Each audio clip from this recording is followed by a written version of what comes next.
Olá, queridos amigos, estamos de volta para a continuação da nossa aula de tecidos e agora nós falaremos de tecido muscular. Estamos quase acabando o nosso bloco, falta tecido muscular e depois teremos ainda uma outra aula de tecido nervoso. Essas duas últimas aulas são muito importantes justamente porque esses tecidos, eles possuem características muito exclusivas, muito específicas. Então, vamos direto para o que interessa, vamos direto para o slide, olha só. A gente tem aqui a nossa tela de entrada, tecido muscular, histologia animal, e aqui eu tenho logo de imediato uma amostra de como funciona a organização do nosso tecido. Vamos supor que aqui nós tenhamos um músculo do tipo bíceps, ok? Vamos supor que esse seja o seu bíceps, esse daí famoso, que você malha fazendo aquele rosca bíceps, etc. Se você tirar um pedaço somente desse músculo, o que você estará retirando é o que chamamos de feixe muscular, ou seja, um bíceps, ele é formado de vários feixes musculares. Um feixe muscular, olha só, é formado por uma fibra muscular. Então, isso que está aqui sendo representado é justamente uma fibra muscular. Essa fibra muscular, ela tem dentro dela, olha só, pequenas fibras menores que são chamadas de miofibrilas, que são exatamente essas que se encontram aí. E as miofibrilas, ainda assim, elas têm pequenas proteínas dentro delas, que são as actinas e as miosinas. Então, volta aqui para mim rapidinho, que é o seguinte: nós temos uma organização escalonar dentro do nosso músculo. Um músculo, ele não é uma estrutura única, assim, inteiriça. Ele é uma estrutura que é formada por estruturas menores. Como você viu, uma gradação, uma diminuição de escalas entre uma dentro da outra. O que eu quero que você saiba é que a célula que forma o músculo, a menor unidade dele se chama miócito, beleza? Miócito é o nome daquela célula. Dentro da célula muscular, existem pequenas fibras que você viu aqui no slide com o nome de miofibrilas. Então, são várias miofibrilas que existem. Os miócitos, eles se organizam e formam as nossas fibras musculares. As fibras musculares podem se organizar com tecidos conjuntivos em volta, formando os feixes musculares. E vários feixes formam exatamente um músculo. Quando a gente come carne assada, a gente vê muito isso. Exatamente que o músculo ele é facilmente destacável, né? Você consegue até tirar partes dele, se a carne estiver bem feita, obviamente. Isso mostra exatamente como que é aquela organização do músculo, até do animal que a gente se alimenta. Enfim, o que você precisa saber sobre essa estrutura? Que a unidade que se contrai é a miofibrila. A parte da célula, do miócito, que se contrai é justamente essa fibrazinha pequena. E existe uma gradação de contração. Quando uma miofibrila se contrai, todas as miofibrilas se contraem. Quando todas as miofibrilas se contraem, o miócito diminui de tamanho. Aí é uma cascata, porque se o miócito diminui, todos os miócitos diminuem, a fibra muscular também diminui, o feixe muscular também diminui, porque todas as fibras se diminuirão, e o músculo diminui de tamanho. A célula, a estrutura muscular, ela diminui porque ela se contraiu. O seu bíceps que estava esticado, olha só, ele vai ficar menorzinho. E aí você consegue movimentar o seu braço, porque você puxa ele para você. Tudo bem? Olha no slide para que você possa exatamente ver como funciona esse miócito. Tá aqui, ó, o miócito é a nossa célula propriamente dita. Primeiro, eu quero que você saiba que no músculo, nas células do músculo, o citoplasma ele tem um nome um pouquinho diferente. Ele é chamado de sarcoplasma. Sarcoplasma. A membrana plasmática, ela tem também um nome diferente. Ela não é chamada só de membrana plasmática. Ela é chamada de sarcolema. Sarco vem de carne. Lembra do negócio de sarcófago do faraó, que guardava a carne do faraó? Então, é por isso, sarcoplasma, sarcolema. E tem o retículo sarcoplasmático, que é o retículo endoplasmático normal, o retículo endoplasmático liso que a gente tem, que vai ser chamado de retículo sarcoplasmático porque faz parte de uma célula muscular. Aonde que está, Feitosa, esse retículo sarcoplasmático? É essa estrutura amarela que você está vendo em volta de um conjunto de miofibrilas. A miofibrila é essa fibra cilíndrica grande que se encontra aqui. Ó. Tenho uma no desenho, eu tenho duas, eu tenho 3 miofibrilas. São as unidades contráteis. Se você observar, ela é exatamente uma estrutura cilíndrica mesmo, que eu estou marcando aqui para você com a caneta preta, tá vendo aí? Então, essa miofibrila, ela é envolvida com retículo sarcoplasmático. Outra característica importante, dentro de células musculares nós temos muitas mitocôndrias. Você já sabe o porquê disso, porque elas ajudam na respiração celular. Muito bem, pode voltar para mim. Bom, se você já entendeu como é que é a estrutura de um miócito, fica fácil você entender como que acontece o processo de contração muscular. É um processo que tem vários mini processos e a gente vai falar de todos eles para ficar fácil para você detonar na sua prova facilmente. Primeiro, eu quero que você imagine o seguinte: não adianta você tentar mexer o músculo, por exemplo, o bíceps, se antes não houver uma vontade inicial, um desejo inicial. O bíceps, ele é um músculo voluntário. Ele é um músculo que é controlado pela sua vontade. Você precisa mandar, emanar um impulso nervoso diretamente do seu encéfalo, de forma que ele chegue no seu músculo. A gente nasceu sem dominar esse processo. E depois nós começamos a aprender um pouco mais sobre ele. Um bebê não consegue andar, um bebê não consegue movimentar muito bem os seus músculos, mas ele vai aprendendo a como controlar isso. Na real, o encéfalo dele vai se desenvolvendo e ele vai tomando mais ciência, consciência de como fazer essa transmissão de impulso nervoso do encéfalo para todos os seus músculos. E aí, aos poucos, o bebê consegue começar a andar. Você quando aprende a nadar é a mesma coisa. Você precisa aos poucos saber exatamente como é que são os impulsos nervosos que você tem que mandar para os seus músculos para que você tenha uma certa coordenação motora.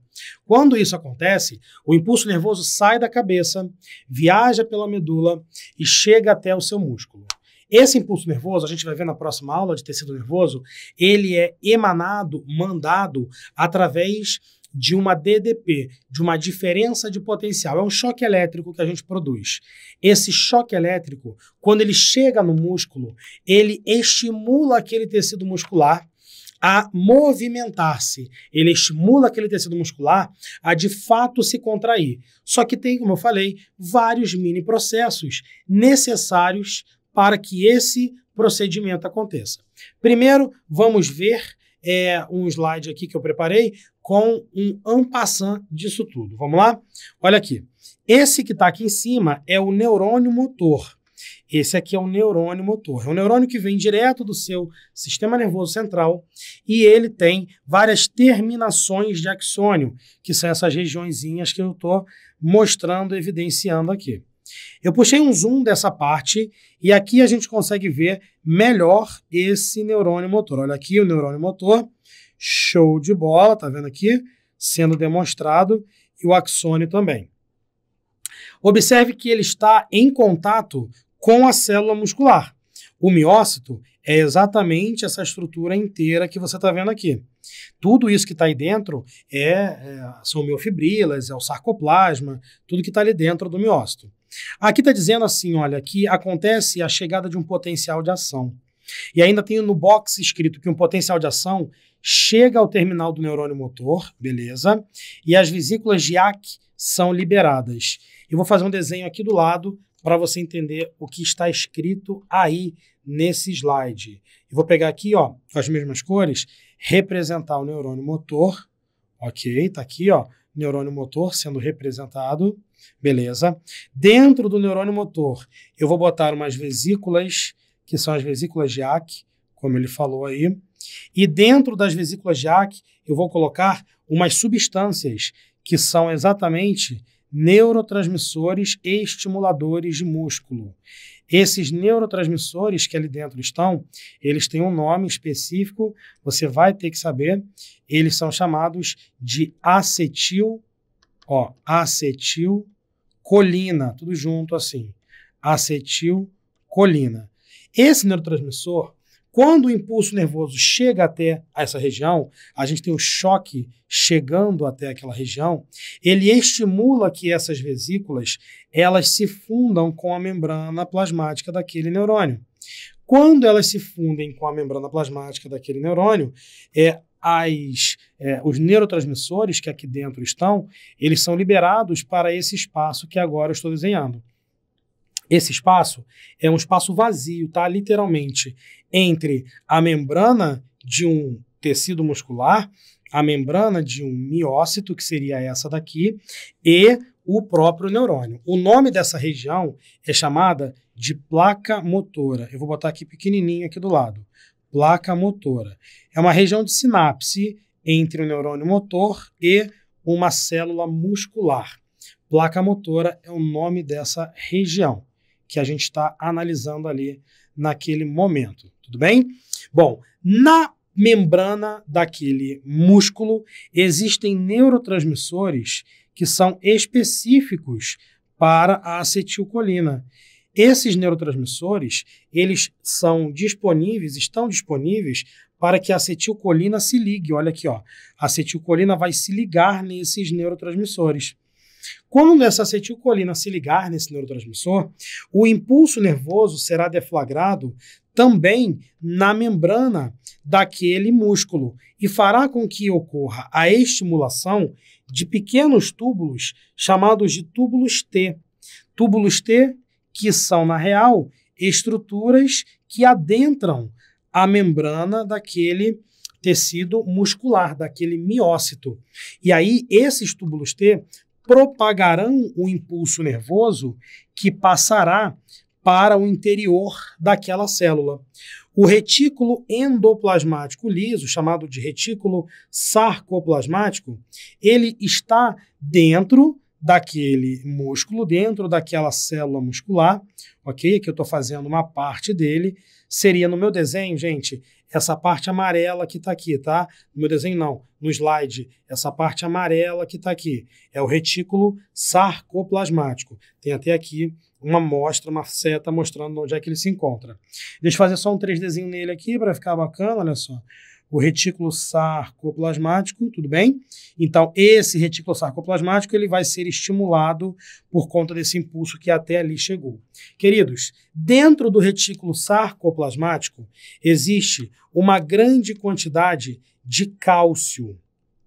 Existe uma grande quantidade de moléculas, vou botar aqui escrito dentro, ó, de Ca++, de cálcio. Ele tem a função de guardar cálcio, e agora você vai entender por que é importante cálcio para a contração muscular. Quando esse impulso chega até o retículo sarcoplasmático, acompanha a seta azul, o cálcio ele vaza para o citoplasma daquele músculo. Ele sai para o citoplasma daquele músculo através de difusão facilitada. No citoplasma daquele músculo existirá as fibras, as miofibrilas. As miofibrilas são estruturas muito finas, ok? Que podem ser estimuladas pela presença do cálcio. Quanto mais cálcio tiver, maior a possibilidade delas serem estimuladas. Essas miofibrilas, volta aqui para mim, são aquelas proteínas que eu citei que têm a capacidade de se contrair. São aquelas proteínas que eu citei que têm a capacidade de se contrair e se relaxar. São proteínas importantes que garantirão o movimento do seu organismo, o movimento do seu músculo. Com a saída do cálcio, essas proteínas elas sofrerão algumas reações químicas que eu vou mostrar no próximo slide para vocês e elas diminuirão de tamanho. E dessa forma a gente vai ter a contração muscular acontecendo. Olha aqui no slide, o cálcio chegando até aquela região, ó, o cálcio inundando o sarcoplasma, ficando ali no meio das miofibrilas, e isso fará com que aconteça a redução do tamanho delas e a contração muscular propriamente dita. Bom, você entendeu a contração. Agora é interessante que você entenda também o relaxamento. Volta para mim. Para relaxar, você precisa, obviamente, não querer estar contraindo, ainda mais se for um músculo voluntário. Por exemplo, o bíceps, quando você quer mexer, você contrai ele. Bacana. Se você quiser relaxar, você relaxa ele. É ativo o processo. Na real, é ativo Porque nós temos músculos antagônicos, os agonistas. Na hora que você contrai o bíceps, você relaxa o tríceps. Na hora que você relaxa o bíceps, é porque você contraiu o tríceps. Ou seja, então, o relaxamento do bíceps depende do tríceps estar contraído. Mas, para o bíceps poder relaxar, também haverá de acontecer um determinado procedimento que a gente vai ver aqui agora. Vamos para o slide novamente. Eu falei que o nome do neurotransmissor que estimulou a contração muscular é chamado de acetilcolina, né? Ah, já está escrito ali. Eu ia escrever de novo.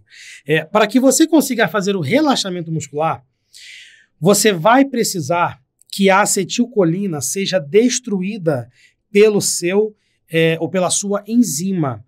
Nós precisaremos liberar uma enzima chamada de acetilcolinesterase, que se ligará com a acetilcolina e destruirá ela completamente. Eu vou escrever aqui do lado que essa verde mais clarinha é a acetilcolinesterase. Deixa eu abreviar. Acetilcolinesterase. Uma enzima importantíssima que irá destruir a acetilcolina. Fará com que a acetilcolina seja quebrada. Se a acetilcolina for quebrada, não existirá mais a ligação dela com o seu receptor. Vou até apagar aqui, ó. Apaguei, vamos lá, apaguei também. Então, não tem mais a ligação com o receptor. Dessa forma, não terá mais aquele impulso nervoso sendo levado para a região interna. Olha só, os túbulos T não ficarão mais estimulados. Se eles não ficarem mais estimulados, o cálcio para de vazar para o lado externo. Mas, para haver o relaxamento muscular, será necessário que esse cálcio, acompanhe aqui a seta azul mais escura, que ele volte para o interior daquele retículo sarcoplasmático. Como há uma grande quantidade de cálcio ainda lá dentro, isso será feito por transporte do tipo ativo, com gasto de energia. E isso é uma informação que eu quero compartilhar com vocês. Volta aqui para mim. Na hora que você teve a contração muscular, eu falei que o cálcio saía do retículo sarcoplasmático, ia para o sarcoplasma e estimulava a contração muscular. O que eu não comentei é que a gente gasta energia para fazer a contração muscular. A gente gasta ATP para fazer as fibras interagirem entre si e diminuírem de tamanho. Então, a conclusão que eu chego é que eu gasto energia para contrair o músculo. A conclusão que eu acabei de chegar com vocês é que para relaxar o músculo, eu também gastarei energia. Também é transporte ativo. Então, cara, agora você entende por que o músculo é um órgão gastão, que eu havia comentado com você anteriormente. Para relaxar, ele gasta energia. Para contrair também. Cara, então ficar mexendo o músculo como eu estou fazendo aqui, ó, é um desperdício de energia. A não ser que você esteja com uma necessidade de fazer isso. Eu estou querendo mostrar para você como é que funciona, uma necessidade minha. Então, tá valendo a pena, não vou chamar de desperdício. Mas é um gasto de energia fatalmente muito grande. Por isso que o músculo precisa de reservas de glicose dentro dele, que são as moléculas de glicogênio que a gente produz e que ficam dentro do nosso músculo. Tudo bem? Então, acontecendo a separação, a saída do cálcio voltando para dentro do retículo sarcoplasmático, aquelas fibras que estavam diminutas, elas acabam relaxando e aí o miócito inteiro relaxa. Bom, agora como detalhadamente isso acontece? Você só vê no próximo slide. Vamos lá? Nesse próximo slide aqui, a gente tem uma amostra do que é uma miofibrila. Lá no slide anterior, eu escrevi, né, eu fiz um tracinho preto, assim, ó, e falei que era uma miofibrila. Fiz vários tracinhos pretos, né, e falei que eram várias miofibrilas. Na real, o que eu quero mostrar para você é o seguinte. Se eu der um zoom em uma miofibrila só, pegar aqui um pedaço dela e der um zoom nessa miofibrila, o que eu verei é exatamente isso que se encontra aí nesse slide. Ó. Isso que se encontra aí no slide é uma miofibrila apenas. Caramba, feitosa, então quer dizer que uma miofibrila é formada de mais do que uma estrutura? Sim, senhor. Essas fibras fininhas são chamadas de fibras de actina. Essa fibra maior, mais grossa, amarelinha, com umas cabecinhas, é chamada de fibra de miosina. Eu vou deixar isso escrito aqui em cima, tudo bem? Ó, aqui nós temos as fibras de actina. O nome da proteína que forma essa fibra aí que você está vendo chama actina. E a vermelha é uma proteína, é uma estrutura, tá? Uma fibra chamada de miosina. Miosina. Então são proteínas de actina e fibras de actina, desculpa, e fibras de miosina. É o que nós temos. Bom, como é que funciona esse processo de contração muscular? Essa região que se encontra entre essa linha trançada, essa linha Z, que você está vendo aí, que é essa linha em formato de Z, e a outra linha Z, nós chamamos essa região inteira que você está vendo aí, deixa eu puxar uma chave grandona aqui assim, ó, essa região inteira nós chamamos de sarcômero. Sarcômero, tudo bem? Ou seja, uma miofibrila, ela é formada de vários sarcômeros, porque aqui do lado de cá, que eu estou marcando, tem outro sarcômero. Aqui do lado de cá, tem outro sarcômero, tudo bem? Então, tem vários sarcômeros. Para que aconteça uma contração muscular, vai ser necessário que as fibras de actina, elas interajam com as fibras de miosina, desse jeito que você vê agora. Olha só, olha o que aconteceu. Eu vou voltar e vou fazer de novo. Olha aí, aconteceu que a miosina, as fibras de miosina, as que estão no meio, elas puxaram as fibras de actina para mais próxima uma da outra. E aí o sarcômero, que tinha esse tamanho inteiro, que a gente havia visto, deixa eu puxar aqui uma reta, esse sarcômero que tinha esse tamanho aqui inteiro, ele agora é um sarcômero que a linha Z se encontra aqui. Olha só, nessa parte aqui. E esse sarcômero, então, tem somente esse tamanho que a gente está vendo aqui agora. Esse aqui é o tamanho do sarcômero. Olha a diferença do tamanho do sarcômero antes para o tamanho do sarcômero posteriormente. O que aconteceu aí foi que diminuímos ele. Se todos os sarcômeros diminuírem ao mesmo tempo, a fibra, volta para mim, a fibra inteira, ela vai voltar, ou a fibra inteira, ela vai diminuir rapidamente. Ou seja, nós teremos uma redução do tamanho global daquela fibra. Então, basta que a miosina que está ali no meio tracione puxando a actina para perto uma da outra, que o sarcômero diminui. Quer ver? Volta lá no slide. Ó, depois que aconteceu a contração, olha o que pode acontecer. A volta daquela actina para a sua posição normal. E aí a gente tem o relaxamento. Então, a gente tem aqui, ó, vamos lá de novo, a contração e o relaxamento. Beleza? Duas aqui, ó, contração e relaxamento. Beleza? Dessa forma, a gente faz a contração muscular. Volta para mim. Queridos, como eu falei, né? O músculo é um órgão muito gastão. Ele gasta muita energia para conseguir se manter funcionando. Isso é um problema. É um problema, mas tem solução, tá?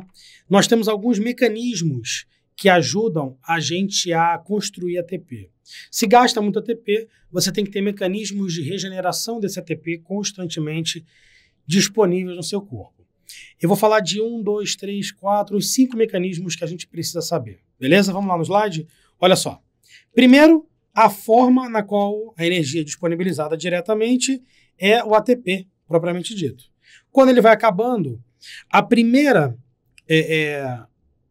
molécula que você pode usar para gerar energia é chamada de fosfocreatina, que é essa que está aqui. A fosfocreatina é nada mais do que uma molécula de creatina, ok? Um complexo de aminoácidos, beleza? Ligada a um fosfato, a um PO4. Como é que ela funciona? Quando o ATP é quebrado, esse ATP ele se transforma em ADP mais fosfato inorgânico. E você tem a liberação de energia para o trabalho celular. Pim, pim, pim, desse jeito aí. Para que o ADP consiga virar ATP de novo, basta que a creatina se quebre, separando-se desse PO4, e esse PO4 serve para regenerar aquele ATP que ele se encontra. Dessa forma, nós teremos mais ATP sendo construído. E aí, nós temos uma regeneração de ATP. Então, a fosfocreatina, volta para mim, quanto mais você tem ela, mais energia você possui. É necessário que você tenha uma certa quantidade de creatina para que o fosfato que você tem circulante fique ligado e sirva como uma importante forma de regeneração. Volta para o slide. Glicogênio é uma outra forma de regenerar ATP. Se nós tivermos a quebra do glicogênio, nós teremos a formação de glicose. E essa glicose pode ser quebrada no processo de respiração celular para também regenerar ATP, como a gente já estudou. Justamente o processo esse que se encontra aqui, escrito aqui embaixo, respiração celular. E no final, se faltar oxigênio e você ainda precisar contrair o músculo, você ainda pode fazer fermentação. Esse gráfico que aqui embaixo se encontra é um gráfico que mostra, durante uma atividade física, como se comportam esses procedimentos aí que nós temos, essas formas de regeneração que nós temos. Seguinte, aqui está energia relativa derivada de cada sistema. Feitosa, quais são os sistemas e o que é o eixo do X? O eixo do X é tempo, beleza? Então, ele está sendo contado em segundos, tá? Aqui, ó, a gente tem 30 segundos, aqui 30 segundos, beleza? Mais à frente nós temos o tempo em minutos, aqui seria 5 minutos. Show de bola. O box número 1, que está apontando para a curva preta, ele está dizendo que é ATP e creatina fosfato, que já estão formados anteriormente, nós temos uma disponibilidade imediata deles. Então é o seguinte, você está andando na rua, beleza, volta para mim. Você está andando na rua e aí a gente tem uma necessidade de correr muito rápido, uma necessidade de pegar um ônibus que está parando em determinado local. Você tem que sair em disparada de uma hora para outra. O seu músculo tem que se contrair muito rápido. Então, é necessário que você gaste energia muito rápido. Você vai gastar o ATP que você tem ali naquele momento e vai gastar a fosfocreatina que você tem naquele momento. Durante quanto tempo você consegue gastar isso? Olha aqui no slide. Durante aproximadamente, olha aqui, 30 segundos. Durante 30 segundos, você vai consumir tudo que você tem praticamente de ATP e também de creatina fosfato. É muito rápido. Você não consegue ficar correndo muito tempo. Quer dizer, até consegue, porque você vai regenerar esse ATP. Conforme você vai caindo a quantidade de ATP, isso estimula o sistema 2, que está aqui mostrando que é a glicólise. A glicólise se inicia dentro de alguns segundos, mas não tem um efeito muito prolongado. Ela vai aumentar muito rápido. Tá vendo aqui é o pico que ela deu de produção de energia, justamente porque caiu muito o ATP. Conforme cai o ATP, a glicólise vai produzindo mais para poder reorganizar, para poder regenerar ele. Só que quando chega em torno de 5 minutos, a quantidade de ATP oriundo dessa glicólise e logo depois também da respiração celular já é muito ineficiente, já é muito pouco encontrado. Na real, principalmente dessa primeira parte, que é a glicólise. No 3, que é a curva marrom, ele diz assim, a produção sustentada de ATP pelo metabolismo oxidativo tem início aproximadamente após 1 minuto. Então, depois de 1 minuto, que seria essa parte daqui, você vê que está alto o ponto da produção, da formação de glicólise, da quebra da glicose, e está aumentando também o metabolismo oxidativo. Vamos entender isso? Olha aqui para mim. Quando você chega numa situação de cair muito rápido o ATP, você vai quebrar a glicose muito rápido também, foi o que você viu na curva verde. Então você vai ter a formação de piruvato muito rápido. Isso gera pouco ATP, 2 ATPs mais ou menos aproximadamente. Mas logo depois que você forma piruvato, você começa a consumir esse piruvato, levando ele para a mitocôndria para gerar energia na forma de ATP pelo ciclo de Krebs e também pela cadeia transportadora de elétrons. Então, por isso que a curva marrom ela vai subindo. Conforme a curva marrom sobe, significa que você está consumindo o piruvato que veio da glicólise. O problema é que depois de certo tempo, e aí são alguns minutos, né, 3, 4, 5 minutos, essa curva marrom que subiu no nosso gráfico também vai diminuir. E conforme elas forem diminuindo, nós teremos um aumento da fermentação, porque terá glicólise acontecendo, mas não terá metabolismo oxidativo. Então vai ter fermentação acontecendo, produção de ácido lático e o seu músculo ficando cansado. É por isso que você sente dor quando volta da academia. E aí, para finalizar essa parte, olha aqui no slide, existe uma diferença entre fibras lentas e fibras rápidas. Qual é a diferença entre elas? A diferença é que fibras lentas, elas conseguem se contrair durante mais tempo. Fibra lenta consegue ficar mais tempo se contraindo. Isso é encontrado, por exemplo, em atletas que fazem esportes que têm um grande gasto de energia, mas de forma aeróbia, tipo ciclista de distância. Um velocista, o músculo dele acaba tendo mais fibras rápidas de explosão, que tem menos mitocôndrias. Então, elas fazem mais fermentação.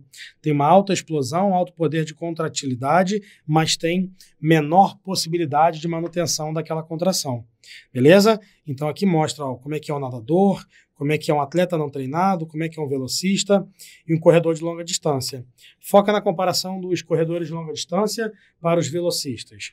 Os velocistas têm muito mais fibras rápidas, mas, no geral, tem menos fibras do que aqueles corredores de longa distância, que têm uma grande quantidade de fibras lentas, maior até do que aqueles velocistas. Tudo bem? Pode voltar para mim. E para finalizar nossa aula, eu quero só separar com você os 3 tipos de tecido muscular então que existem. São chamados de tecidos muscular esquelético, estriado esquelético, aquele que é voluntário e forma nosso esqueleto. Tecido muscular estriado cardíaco, aquele que forma o nosso coração. E aí ele é involuntário, você não controla.